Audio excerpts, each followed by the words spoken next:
Hello guys. तो आज I hope आप सब अच्छे होंगे। तो आज की वीडियो का टॉपिक है क्लास 11th चैप्टर 1। सो प्रीवियसली जो अकाउंट्स की वीडियो थी उसमें हमने 4-5 क्वेश्चन कवर करे थे चैप्टर 1 के। और चैप्टर 1 है मीनिंग एंड ऑब्जेक्टिव्स। तो ये जो मैं आपको पढ़ा रहा हूँ ये डीके गोयल बुक के अकॉर्डिंग मैं पढ़ा रहा हूँ। तो ये आप गूगल पे सर्च भी कर सकते हैं और ये सारा कंटेंट गूगल पे फ्री में अवेलेबल है। तो जो चाहे वो इसको पढ़ सकता है without without recurring any recurring cost. और आप फ्री ऑफ कॉस्ट इस मटेरियल को एक्सेस कर सकते हो।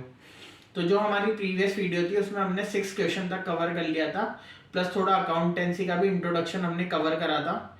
तो आज हम इसे ही कंटिन्यू करते हैं क्वेश्चन नंबर 7 से।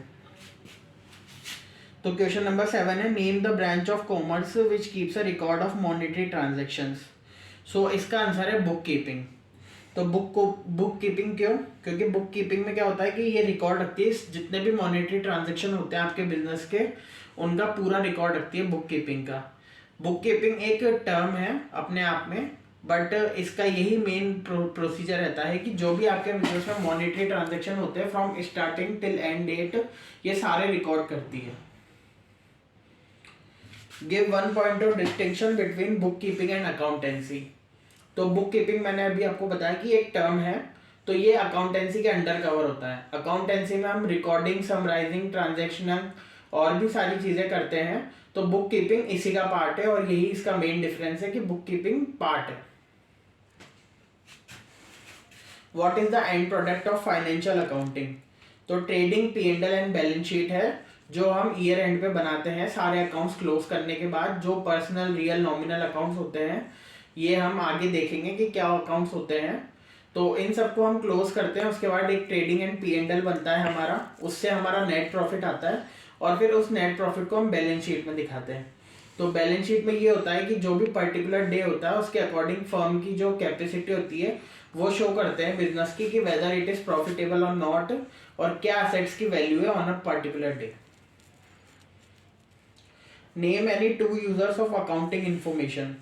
तो owner and managers are the main user होते हैं ऑफ अकाउंटिंग इंफॉर्मेशन, क्योंकि जो बिजनेस हम रन कर रहे हैं क्या वो प्रॉफिटेबल है या नहीं है, या फिर हम जो उसे रन कर रहे हैं क्या हमें आगे कंटिन्यू करना चाहिए या नहीं करना चाहिए। तो इसीलिए ओनर्स और मैनेजर्स के लिए सबसे ज़्यादा ज़रूरी रहता है ताकि वो सही टाइम पे सही डिसीजन ले। और अगर बिजनेस नेगेटिव भी होता है, अगर प्रॉफिटेबल नहीं भी होता है, तो उसे कैसे प्रॉफिटेबल बनाया जाए, तो ये उसके लिए भी वर्क करता है। Who are the external users of accounting information? तो investors, government, stakeholders, shareholders जो होते हैं ये एक्सटर्नल यूजर होते हैं इन चीज़ों के। तो ये देखते हैं कि क्या फर्म प्रॉफिटेबल है या नहीं है। और स्टॉक मार्केट में जो जो होता है कि फर्म के स्टॉक्स खरीदते हैं तो अंडर प्राइस या ओवर वैल्यू होते हैं, वो इसी इंफॉर्मेशन के बेस पे होते हैं कि क्या ये एक्यूरेट इंफॉर्मेशन है या नहीं है। तो उनके लिए बहुत ज़रूरी होता है क्योंकि कोई भी अपना पैसा बिना ऐसे ही बिना जानकारी के नहीं देगा आपको, तो उनके लिए ज़्यादा इंपॉर्टेंट होता है। State the nature of information required by investors. तो इसी में भी P&L वगैरह ही होगा मेनली, जो हम देखते हैं कि क्या बिजनेस प्रॉफिटेबल है या नहीं है। तो जो इन्वेस्टर्स होते हैं वो इसी की डिमांड ज़्यादा करते हैं। What are the types of information required by long-term investors? Profitability, liquidity, operational efficiency, potential growth, वही सेम चीज़ें हैं, 2-4 बार घूम के आएगी। और ये इसीलिए आ रही है ताकि आपको फेमिलियर करा जाए अकाउंट से कि अकाउंट्स होता क्या है और कैसे ये वर्क करता है। What are the information needs of management? Sales, cost, purchase, stock. Stock इन सेल्स परचेज तो ठीक है, बट स्टॉक जो होता है वो इन सब में सबसे मेन इंपॉर्टेंट रोल प्ले करता है कि हमारे पास कितना स्टॉक है और वो कितने टाइम में रन आउट होता है। तो इसके लिए एक इन्वेंट्री रेशियो भी होता है, वो हम रेशियोज में आगे पढ़ेंगे। तो कैसे यूज होता है स्टॉक, कितने टाइम में कितना होना चाहिए और कितना क्या साइकिल होना चाहिए, तो वो मेन पार्ट होता है इस चीज का। Mention 2 advantages of accounting. तो सबसे पहला तो प्रोवाइड इंफॉर्मेशन यूजफुल। जो भी इंफॉर्मेशन होती है हमारे पास जो यूजफुल होती है वो प्रोवाइड करवाता है हमें। सेल्स, कॉस्ट, इसके अलावा profitability, operational efficiency of workers, ये सब। फाइनेंशियल पोजीशन ऑफ बिजनेस, वही बैलेंस शीट कि 31 मार्च को जो बैलेंस शीट बनती है हमारी कि क्या हमारी पोजीशन है, हम कितना लाई कर रहे हैं, कितना हमारा रिटर्न आ रहा है, वो सब। Right one limitation of accounting. Accounting information relates to past transactions and related to quantitative in nature.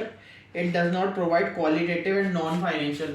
तो ये सबसे बड़ा इसका वो है लिमिटेशन कि जो सिर्फ कन्वर्टेबल होता है in the cost of money, ये उसी को कंसिडर करता है, नॉन मॉनेटरी ट्रांजेक्शन को ये कवर नहीं करता। तो ये इसकी सबसे बड़ी वो है।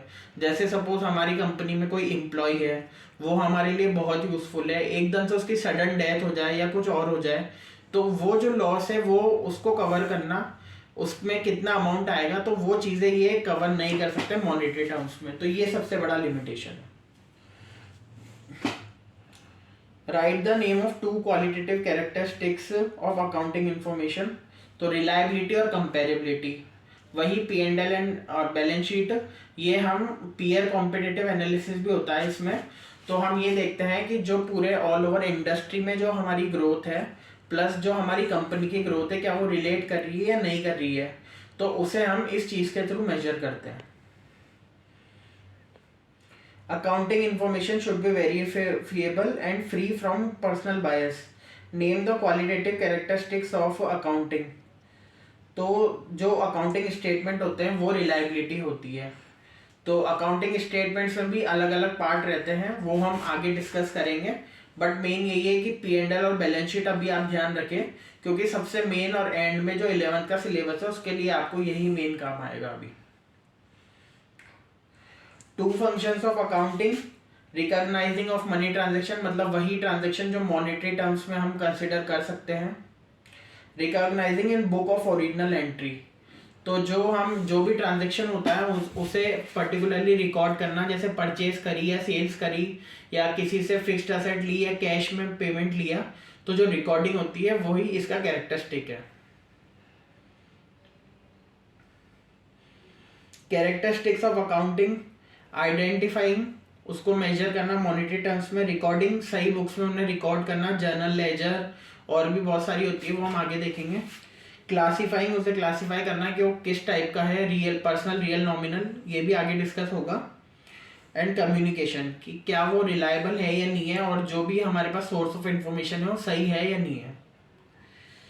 तो आज हमने 6 से लेके करीबन क्वेश्चन नंबर 23, हमने 6 से लेके 23 तक सारे जो जितने भी टॉपिक्स थे वो कवर करें हैं चैप्टर 1 के अकाउंट्स के। तो इसी के साथ हमारा चैप्टर 1 कंप्लीट होता है। अब अगर किसी को इसे पढ़ना हो तो गूगल पे जाके पढ़ सकता है, और मैं भी इस वीडियो को इसी से देखकर पढ़ा रहा हूँ। तो जो भी आपको डाउट है वो आप मार्क कर सकते हो, और नेक्स्ट वीडियो में हम सेकंड चैप्टर कवर करेंगे। तब तक अगर आपके पास कुछ और क्वेरी हो, डाउट हो या फिर कोई सजेशन हो तो वो आप चैनल पे दे सकते हैं। तो थैंक यू, और प्लीज़ ज़्यादा से ज़्यादा सब्सक्राइब और शेयर करें। Thank you.